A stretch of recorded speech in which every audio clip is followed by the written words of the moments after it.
Hello and welcome to a budget special of the Big Picture.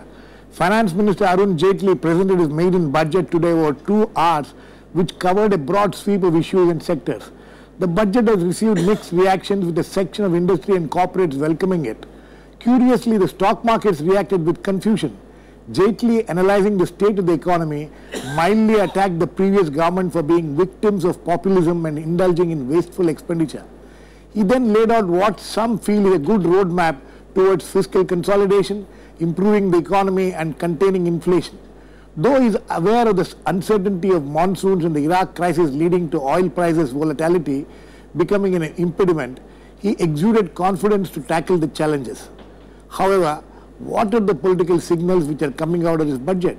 Does it indicate any significant departure from the policies and prescriptions followed by the previous UPA government? What can we expect in the coming months? We will discuss all this today with an eminent panel of guests. I have with me N.K. Singh, a member of the BJP and a former member Planning Commission and former Finance Secretary; Shashi Tharoor, Congress MP and former Union Minister; Bhartrihari Mehtab, leader of the Biju Janata Dal in the Lok Sabha; Nilotpal Basu, former MP and Central Committee member CPIM; and Dr. Balchandra Mungekar, Congress MP and an economist; and Vivian Fernandez, senior economic journalist and author. Welcome to all of you. Mr. N.K. Singh, I would like to come to you first. Hello, 1, 2, 3, audio check. Mr. N.K. Singh? Mr. N.K. Singh, can you hear me? Okay. Mr. N.K. Singh, I would like to come to you first. Yes, I can hear you. Okay. Yesterday, you were also with us. Yesterday, we were discussing the economic survey. One of the things which you made a point yesterday was that normally the finance ministers, the government doesn't take note of the prescriptions which the economic survey comes out with. You think that is what has happened today, or you think Mr. Arun Jaitley has taken some of the prescriptions in the economic survey quite seriously? No, fortunately, I think that there is a symmetry between the prescription contained in the economic survey and what is contained in today's budget. Like, for instance, to give one example, yesterday the economic survey had pointed out the need for a productivity commission instead of a planning commission. Today, the budget outlines a proposal for setting up an expenditure management commission, which is more or less along the parameters of what the productivity commission would do, namely analyze the quality of public expenditure, analyze really what the outcomes justify that kind of an expenditure. But since I have this opportunity, can I make just one brief comment as a preliminary comment? Right. I think that as a preliminary comment, can I point out that Mr. Jaitley has been very candid in his opening paragraphs to say that his effort for fiscal consolidation, which continues unabated this year, to reach the daunting challenge which his predecessor had laid behind of a 4.1% fiscal deficit, and then going down to 3.7 and 3.1%, and that reaching 5.4 to 5.9, which is what the economic survey pointed out yesterday. Right. He sets the target of 7 to 8% over a period of 3 years or so, and that therefore the budget proposals today must be seen to be the beginning of a journey. Okay. That it is the start of a direction of change in which he brings about the kind of changes which will bring about the kind of 7 to 8% changes which he visualizes in his budget statement. Okay. Mr. Shashi Tharoor, would you look at this budget, as Mr. Singh says, as a direction, as a path which he has laid forward for change?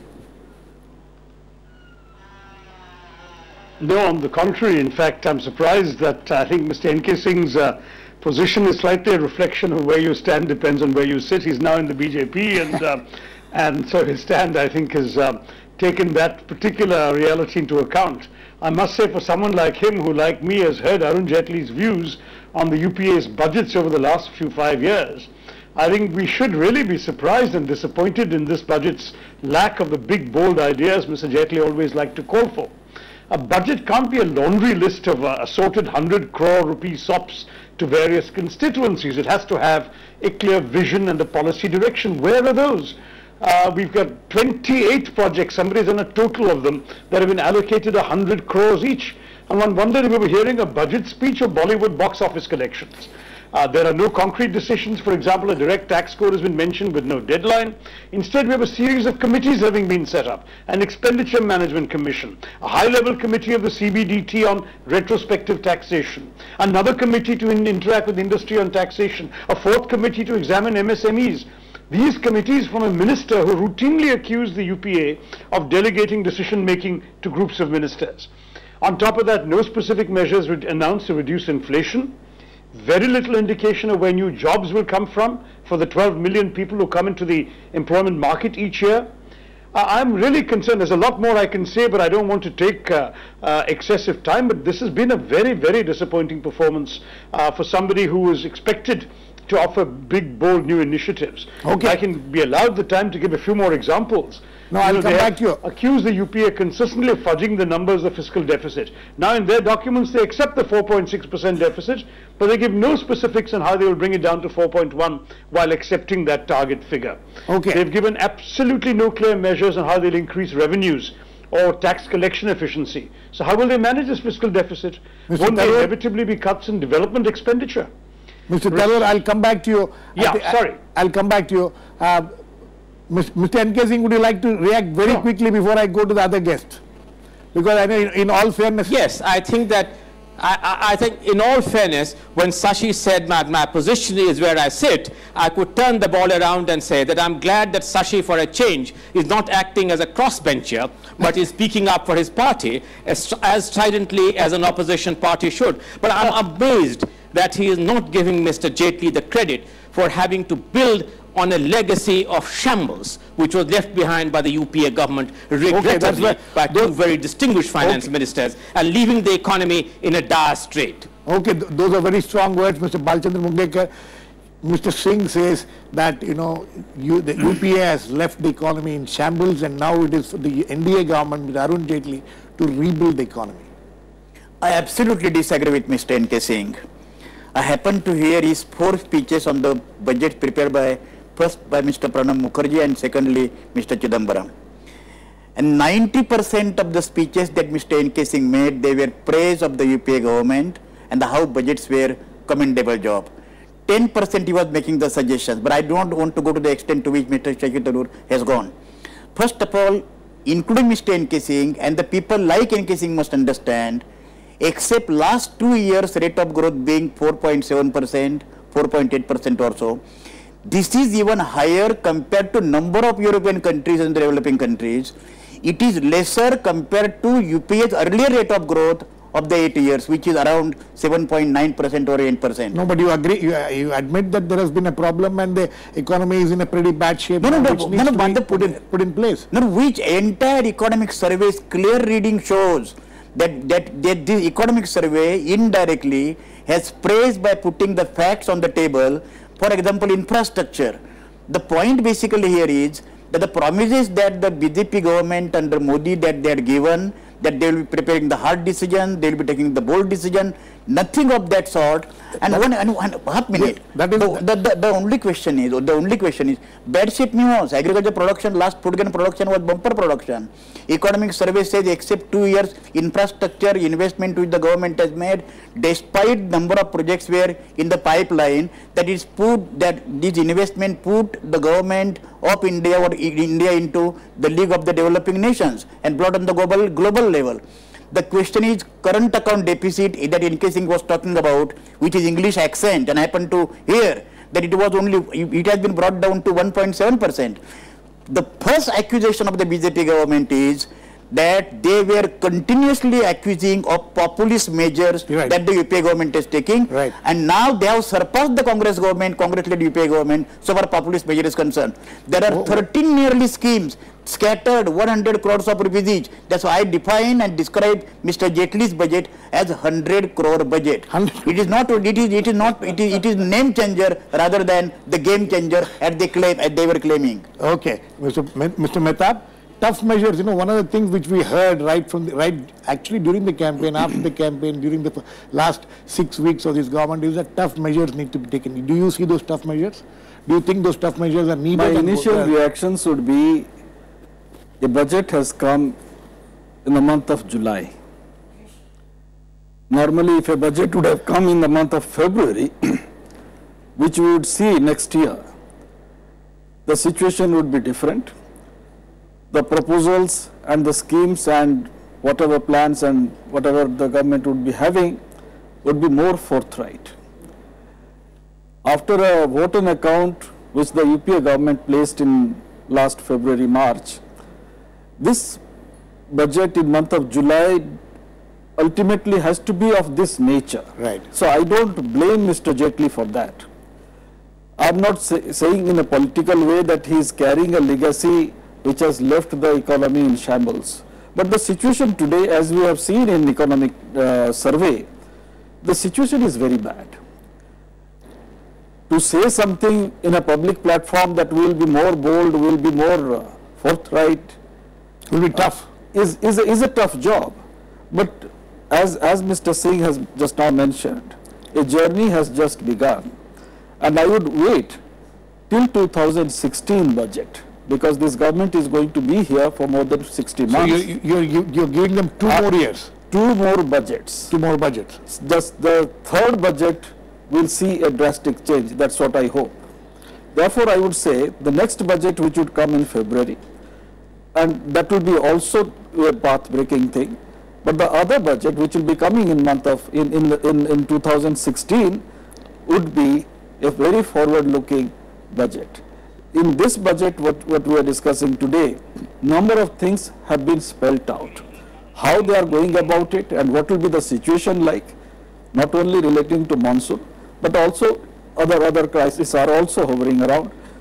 That has to be seen, and that's how we can move ahead. Okay. Nilotpal, would you also agree that, you know, this budget coming in the month of July, we can't really you know, blame or try to find too many faults with this, because they've had very short time, and we'll have to wait for the next budget.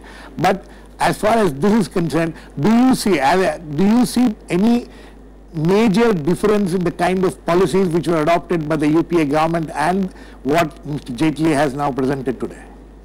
That is precisely the point. The confusion that you are in, like the share market throughout the day to day, these are all posturings. You see, BJP is talking or complaining about legacy, but there is no disconnect in terms of the policy direction that is spelled out in the budget. Now, it was very clear that after such a expensive elections which were fought by the BJP, and the Prime Minister has reached the point where he has, the corporates and the corporate interest will weigh heavy on this budget making process. But what one felt, that after having been blessed so handsomely by the people, at least there will be some crumbs. But one finds that even that is there. Because you see, the major talk during the elections. Now, I have no problem with what Mr. Mehtab is saying, but difficulty is the difficulty for the government has been created by the Modi campaign itself. The expectations have been created. We got the image of a magician Modi. Once the BJP gets an absolute majority and Modi becomes the Prime Minister, everything will be solved. But the difficulties are because of the specific paradigm of neoliberal policy which has been pursued by the UPA government, coupled with the overall paradigm of globalization. And the world today is in one of the very major phase of crisis and slowdown. Therefore, if you continue with the same paradigm, I mean, this is what you get. Therefore, there is no measure about inflation, which was the USP of the Modi campaign. There is nothing about increasing public expenditure. On the contrary, adjusted to inflation rates, there is a compression of central plan outlay. And the government has done a very interesting thing, that earlier we had to get, we used to get an inkling about what is being doled out to whom. While there has been a lot of talk about subsidy pruning and all that, tax waiver and taxes foregone used to appear in the budget papers. Now this time you will find that there is no mention of taxes foregone. Now question is whether those... One second, I'm sorry, Nilotpal, there is a full-fledged paper on statement of revenue foregone. It has a very, I'm sure you have missed it, you must have missed it, but there is a revenue foregone statement which has been made along with the budget this time. I'll come back to you, Vivian. Vivian, do you see many major departure in the kind of policies which the UP adopted, which have, and what you see as Mr. N.K. Singh says that, Arun Jaitley has laid the path for the future? Major departures in the sense that the Finance Minister has announced that they are going to increase the cap on FDI, for example, in insurance to 49%, and that is because they have the numbers in Parliament. This was the same party that was opposing 49% FDI in insurance while they were in the opposition, and the former Finance Minister Yashwant Sinha, who was chairman of the Standing Committee of Finance, has said that because of the global financial crisis, things have changed, which is why we cannot allow this increase in FDI. So now they have changed their tune. I was looking, what do people look for in the budget apart for fiscal consolidation? Now, he has stuck by the figure of 4.1% set by the previous Finance Minister, Mr. Chidambaram, and that is because I think if he had not done that and if he had expanded the fiscal deficit, he would have set a wrong message. But I think it's very difficult to achieve it because already not even half the year is passed, but we have crossed more than half the borrowings for the whole year. So that's one problem. Secondly, we have a drought-like situation. Of course, we'll have to look and see, but which means we'll have to give more subsidies, perhaps for the drought affected in the form of Narega, and also more diesel subsidies. In the case of tax revenue, this Finance Minister is banking on a 19% increase over actuals of last year. Now, when you think that when the economic survey says that GDP growth is going to be on the lower side of the band of 5.4% and 5.9%, which means we are likely to see the economy growing at 5.4%, I think 19% tax revenue growth is very difficult to achieve unless Mr. Jaitley is banking on disinvestment. Disinvestment seems to be one of the... And also, see, I think the market is very forgiving. There's a lot of goodwill that the Prime Minister has. So even if there's a slippage on this front, at the end of the year, Mr. Jaitley can just explain it away. And I'm sure the markets will just be accommodative. It's just that, I think the mood is such in the markets. And that is why, first there were... The honeymoon will continue. Honeymoon will continue. In the case of, you look at the case of ITC, I mean, excise duties have been increased, but ITC has not fallen. So there is a sentiment in the market in favor of it. But Mr. N.K. Singh, 2-3 things which, one is about what Nilotpal says about compression of the central outlay, and what Vivian very interestingly points out. Which Mr. Shashi Tharoor also said that, it all depends on where you sit to know where you stand. So it seems that the FDI, the whole FDI debate, when the BJP was in the opposition, and the stand it took, and now in the ruling party, it seems to be taking a completely different stand. How do you explain this? Well, I think that we make a couple of points. First of all, I think that I am obliged to respond to Mr. Balchand Mungekar's point that in several budget speeches I spoke somewhat favorably to the budgets made.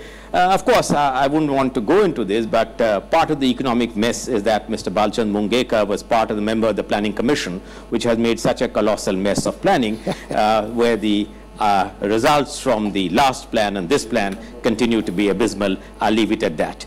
To the point which Niruddha has made, which is a very important point in my view, the real compression was by the former finance minister, who had achieved this fiscal target by a compression of 90,000 crore of plan expenditure. As compared to that, Mr. Jaitley has given the rise in plan expenditure is 26%, which is way above any figure in inflation, with the result that in real terms, one has seen a significant increase in plan outlays and in capital expenditure. So I think that I would regard as one of the positive features. On the point of the flip-flop on the FDI, let me remind my panelists that the initial move to open the insurance sector was taken by the NDA government. And I had personally the privilege of negotiating the first opening up of the insurance sector with the former Prime Minister Dr. Manmohan Singh and the former Finance Minister Mr. Pranab Mukherjee, and the cap of 26% was put there initially not because the NDA wanted it, but at the insistence of the Congress to be made part of the bill itself. So I think that in terms of the historical links which you see, the BJP has been in favor of progressive opening up of the financial sector to improve the productivity and efficiency of the sector. And I think that looking at the needs of large capital inward flows and long-term flows, I think that the further opening up of the insurance sector, which by the way, which you know is linked up with the pension sector, because the pension bill which was passed in the last session of Parliament said that whatever is a cap which is opened up for insurance would automatically apply to pension, which means that by the decision which has been made today by Mr. Jaitley, both pension and insurance will have a cap of 49%, which I believe should be a strong incentive for large inward, long-term capital flows. Okay, I think everybody is trying to respond. Yes, I want to quickly respond. I will come to you, Mr. Mungekar. I think I will go to Shashi Tharoor first, and I will come to both of you. Yes, Shashi. Well, just a few things. Flip-flop is a Congress problem. One of the questions that comes to mind very much is that the infrastructure was supposed to be such a big theme that they wanted to attract investment for. But resource mobilization for infrastructure seems quite meager in this budget. In fact, in 2013, the then Chief Minister Gujarat, Mr. Modi, had called for 55 lakh crore rupees to be devoted to infrastructure improvements. And his finance minister hasn't even come close. Then you've got issues like disinvestment. It wasn't mentioned in the speech. We're all looking around. I saw in the fine print of the budget statement that there is 99,009 crores expected from non-tax revenues. What is this number based on? What non-tax revenues? Unless they are actually planning to sell some national assets they haven't taken Parliament into confidence about. There are some curious omissions in all of this. The neglect of agriculture. In a year in which farmers are particularly vulnerable because of a bad monsoon, risk of drought and the consequences thereof, practically nothing offered to agriculture. Okay. We have 100 crore SOP being offered for rural youth entrepreneurship in a country where 67% of the population is rural and 65% is young. And you've got 100 crores for this large group of rural young. Okay, Mr. So Tharoor. I'm so curious. And then, of course, there are frankly, some very strange numbers that we have seen. Just to give you a couple of examples, and there are 20 of these. Mr. Tharoor, I'll come back to you. Training the sportspersons in the Commonwealth Games and the Asian Games. Mr. Tharoor, we'll come to all that later. Crores to train sportspersons. Sorry, we'll come to all that. We'll come to all that later. Okay. Yes, Mr. Mungekar, you need to respond. I think there was a specific comment made about you. That is right. Yeah. I will react then. Then being fair to my friend Mr. N.K. Singh, he said that Planning Commission created the mess. Right from 1951, 1st April 1951 till today, the rate of growth of the Indian economy between 2004-05 and 2011-12, except these 2 years, was average 8%, highest 7.6%. No, my point is, how this rate of growth has come if the Planning Commission has not taken the right kind of decision? Now, second, the important point is not that we are accusing Mr. Jaitley. I can give 1 year or even 2 years. I am saying that there is basic contradiction between what they were preaching their election campaign to get the votes of the people and now what they are practicing. For example, inflation. It is not that there is nothing new that I can say that next 2-3 years BJP can go for 75% foreign direct investment in insurance, because I have happened to read BJP was then Jansangh 1952 first manifesto prepared by Shama Prasad Mukherjee. It is by definition it is laissez-faire economic policy party. In 1960 there is nothing wrong. My point is they are preaching one thing and they are saying another thing. That is the contradiction I am trying to point out. Nilotpal, quickly. I think this debate that you are seeing between Congress and BJP is really misleading, and I think in a way it is bizarre, because there is no policy disconnect, as I was saying, and the embodiment of that is Mr. N.K. Singh himself. He is referred to his involvement in all types of policy making under different regimes. But I mean, I'm not saying this to belittle his role. But my point is, you see, the measures that he is suggesting about insurance, about pension fund, now there is enough globally available empirical data that these are the direction which led to the global financial meltdown. And you see, I am sorry that our policy makers or our establishment here is not prepared to do what they are doing, where they have originally initiated all these policies, that at least revisit them. I mean, let us try and see how it can be, as Vivian was saying. Now, if you see the revenue figures, last 2 years, budgeted figures, revised figures, how can he claim that there will be an increase? You see the disinvestment proceed figures, you know our position about disinvestment. But I mean, this is sheer craziness. Point is, I mean, he has to satisfy the corporates. He has given some jobs, and he doesn't have the inclination even to address the questions of the people, of the farmers, of the common people, about inflation, about corruption, and so on and so forth, which brought him the votes and the prime ministerial office. Corruption, of course, doesn't figure in any of the... Nowhere it is figuring. It doesn't. And on that basis, they fought the election. Mr. Mehtab, you know, regarding this, I mean, there is a point when what Mr. Mungekar or Vivian said.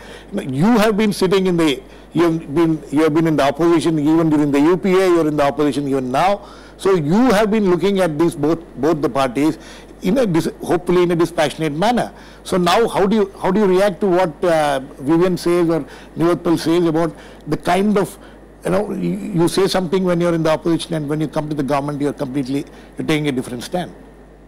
I think, as it was being said, market has reacted in confusion. Complete confusion. So it went up, the stocks went up, came down, went up, and finally it came down. Let us expand that confusion to the whole country. Let us not confine it to only BJP. It is not only the market which is confused, but I would say, giving an instance relating to this opening of the insurance sector. Right. I remember I was sitting in opposition when NDA was there. We had, though, if I remember right, you were in the finance standing committee also. Yes, yes. Right. And later on, I was in the finance standing committee. That time also, I was in finance standing committee. And then, when we opposed this enhancement of FDI up to 26%, knowing very well between 26 and 49 there is very little difference. Right. Still, then we forced the then finance minister, Mr. Yashwant Sinha, to make a commitment in the house. And he said, mark my words, this is the government which is making this commitment. And government is a continuous process. Right. We are not going to increase it beyond 26%. Right. So when he became the standing committee chairman of finance, I repeatedly reminded him that this is a commitment of not Mr. Yashwant Sinha. This is a commitment of the government. And if you go through that report, when this, if at all that bill will come to the parliament, which I hope this government is going to bring, same thing will be repeated, a discussion will take place, and that report of the standing committee will be discussed in the house. Right. Irrespective, cutting across party line, everybody had posed that question, why you are opening up from 26 to 49? Where are you going to get that fund? Whether actually FDI is going to come? Aren't we having adequate funds inside the country? If at all the insurance sector has to be expanded, it was hardly 3 to 4% or 3.9%. Now it has gone up with the private insurance sector coming in. It has gone up to 6% or 7% like that. But with 49%, how far can it go? There is some disconnect within the party. I don't think BJP as such, I can't vouch for them, but as I feel, they are yet to formulate their mind on that. But once the budget has come And in the budget, the finance minister is making this type of pronouncement.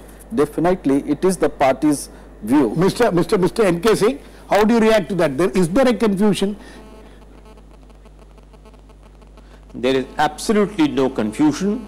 There is complete unanimity within the party that it is desirable to raise the cap on insurance from 26 to 49%, which will automatically also apply then to the pension sector. And also, I think that defense. When the Congress was negotiating, when the former finance minister, Mr. Chidambaram, was negotiating the pension bill, which was passed in the last session of Parliament, then he deliberately said that let us not fix a cap of 26% for pension, because we are very keen to have the insurance raised to 49%, but let us say that whatever is fixed for insurance will automatically apply to the pension sector, and that is why no fixed number has been put there at the instance of the then UPA government, where this cause was being championed by the former finance minister. So I think I'm rather surprised that both Mr. Tharoor and Mr. Mungekar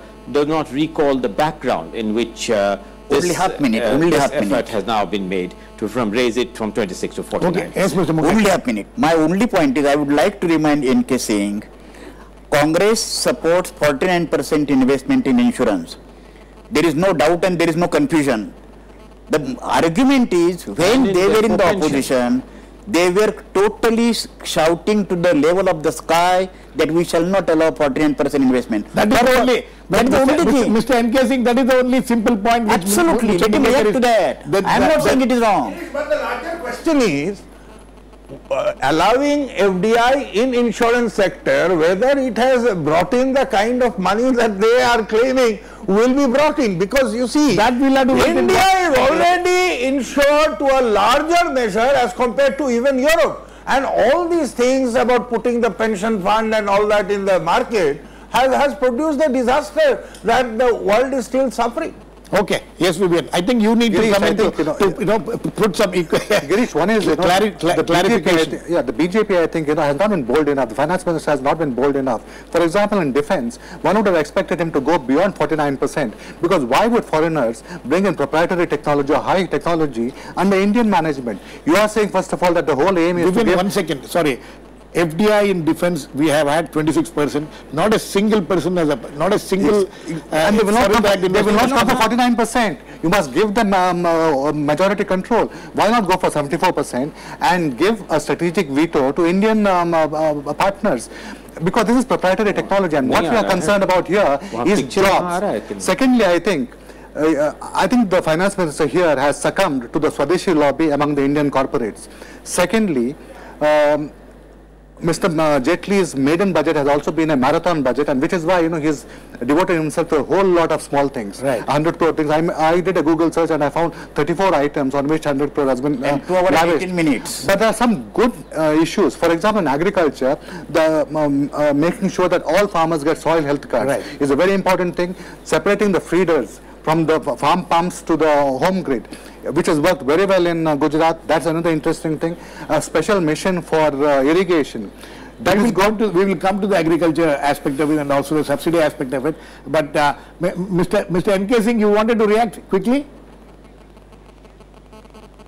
No, I think that I agree with the point that there has been, contrary to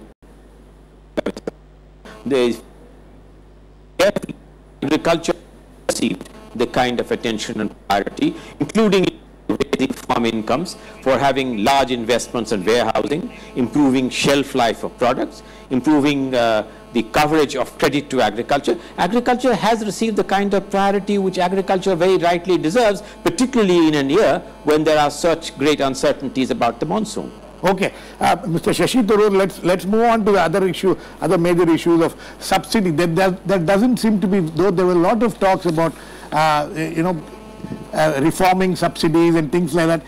When I'm looking at the figures, there actually there's a huge jump in there's actually food subsidy. There's a huge jump actually from 67 crores to 72,000 crores, 67,000 crores to 72,000 crores. The only thing which seems to be coming down is petroleum subsidy, obviously, because diesel and petrol are being deregulated. So you think that, you know, as far as the subsidies are concerned, the government has very little, can do very little on it, or should do very little on it. Food subsidies, this seems to be one area where the NDA government has actually managed to take on the same policies as we have done. Forgive me, I'm in the middle of allegations of files. The subsidies clearly have not been affected. The social schemes, starting with the Mahatma Gandhi National Rural Employment Guarantee Act, which the finance minister in an ad-libbed line, not in his text, announced in the House would not in fact be tampered with, which would be maintained at that level, was going to continue. It looks as if essentially most of the ongoing schemes of the UPA would be continued, at least as far as we can tell from what has been announced so far. Okay. Clearly a lot of the details are going to only become apparent in the next few weeks and months. Would you agree, Mr. Mungekar, that, you know, as far as social sector schemes, subsidies and things like that, they have not tampered with it too much? But one thing, I agree with Shashithar, but the question is, the expenditure on health and education has not dramatically increased in comparison to the earlier interim budget.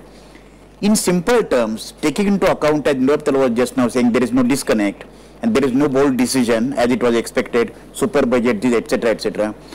Taking into account connectivity between this and earlier government, I would, without being unfair to Mr. Jaitley, I can give them even more time. I am not judging them by their performance. Their orientation, their confusion, and their difference gap between the practice and whatever they were preaching.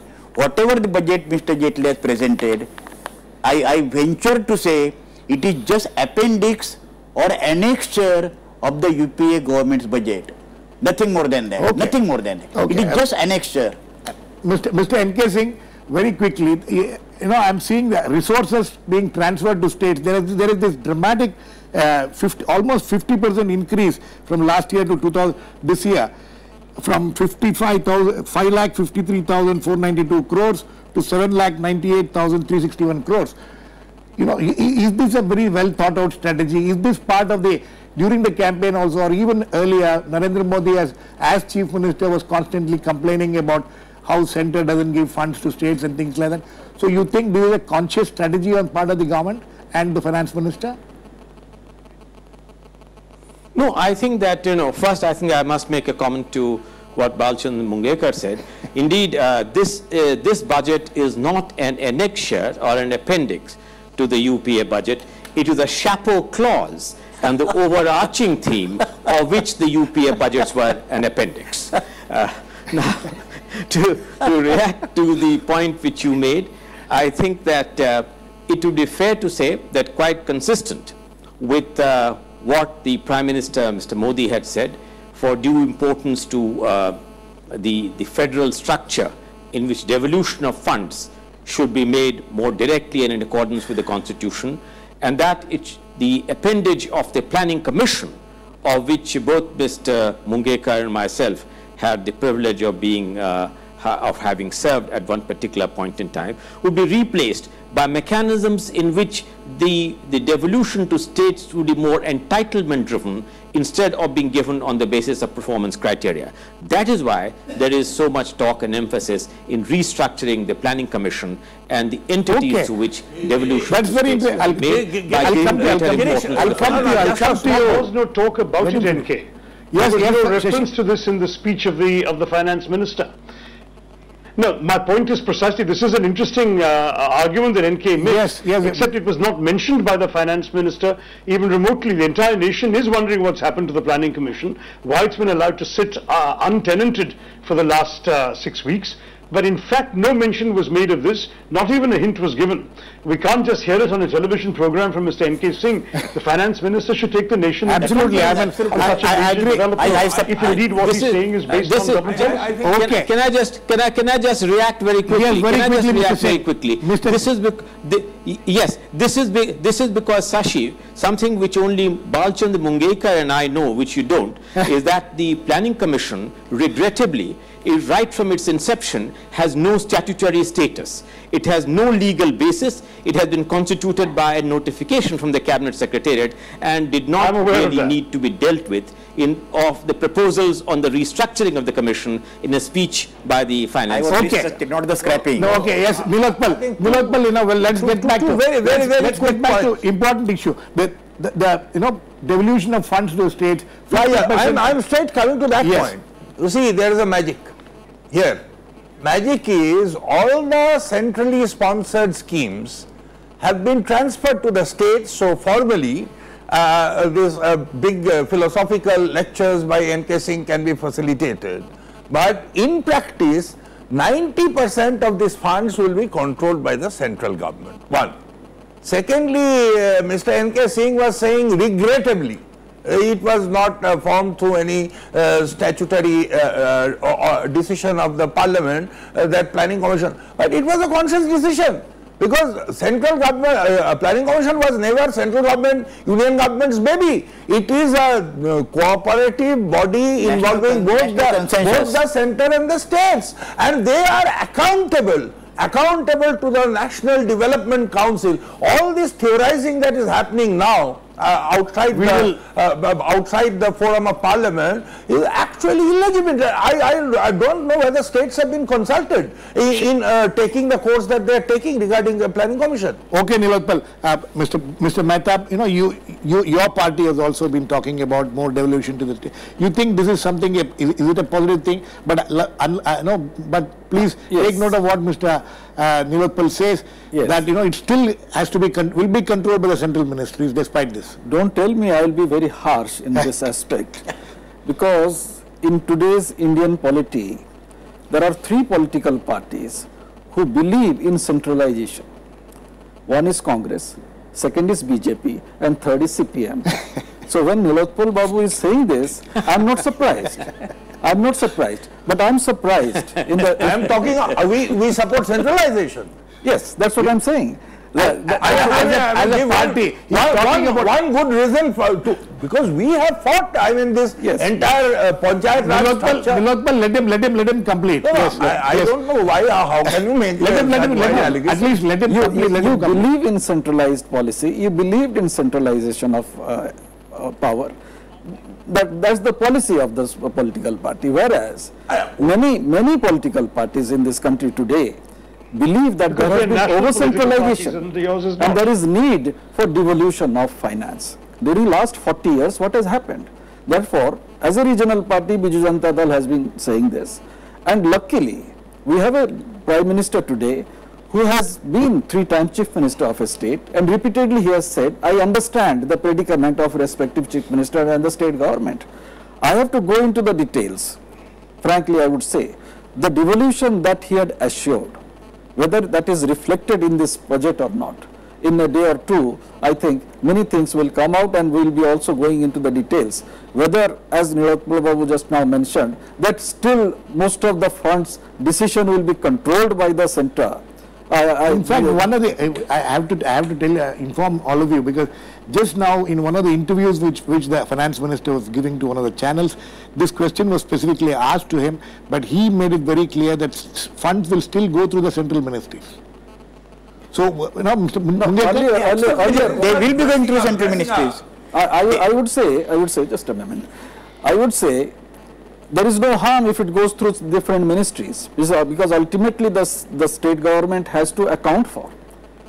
But the thing is, the schemes, whatever programs, it should not be dictated from the center. It should not be dictated. Give one sentence on that. I want to put in record. That is the point. We are observing the centenary of Jyoti Basu. And if left has made any lasting contribution in this country is on the question of federal powers and on the your point taken. State relations with which he was associated. Okay, we have only half minute. Yes. First, centrally sponsored schemes, money always is given because there is sharing business, 25%, 70%, likewise. Right. But then money always is given by the Planning Commission and the Ministry. The question is, Planning Commission has taken a decision to allow more and more flexibility, and for which I fought in the Planning Commission, and we should not have stereotype schemes dictated by the Planning Commission. But my last comment is, since NK has brought the question of the Planning Commission, personally myself and Congress party will be opposed to scrapping the Planning Commission just because Ajay Shibbar committee's report said, I want that this is whatever argument that Mr. NK has given, that it was a statutory decision, it is open secret that Congress was at that time was not in favor of forming the commission. That's why Nehru, that the cabinet file also, it was not cabinet decision. The question is, I personally and the Congress party will stand opposed to scrapping of the Planning Commission.